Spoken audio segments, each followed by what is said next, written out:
بسم اللہ الرحمن الرحیم۔ حضرت سلیمان علیہ السلام نہر کے کنارے بیٹھے ہوئے تھے کہ ان کی نگاہ ایک چونٹی پر پڑی جو گیہوں کا ایک دانہ لے کر نہر کی طرف جا رہی تھی۔ حضرت سلیمان علیہ السلام اس کو بہت غور سے دیکھنے لگے۔ جب چونٹی پانی کے قریب پہنچی تو اچانک ایک مینڈک نے اپنا سر پانی سے نکالا اور اپنا منہ کھولا تو یہ چونٹی اپنے دانہ کے ساتھ اس کے منہ میں چلی گئی۔ مینڈک پانی میں داخل ہو گیا اور پانی ہی میں بہت دیر تک رہا۔ سلیمان علیہ السلام اس کو بہت غور سے دیکھتے رہے۔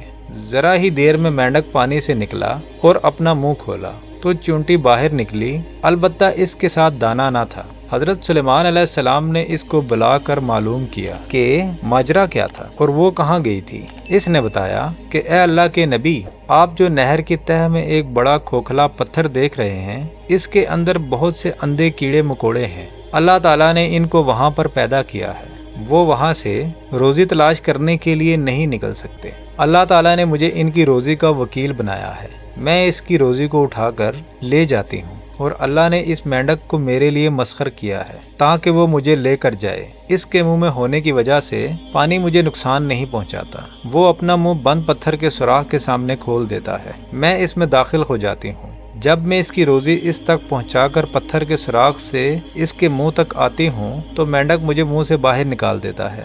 حضرت سلیمان علیہ السلام نے کہا، کیا تو نے ان کیڑوں کی کسی تسبیح کو سنا؟ چونٹی نے بتایا، ہاں وہ سب کہتے ہیں، اے وہ ذات جو مجھے اس گہرے پانی کے اندر بھی نہیں بھولتا۔ سبحان اللہ۔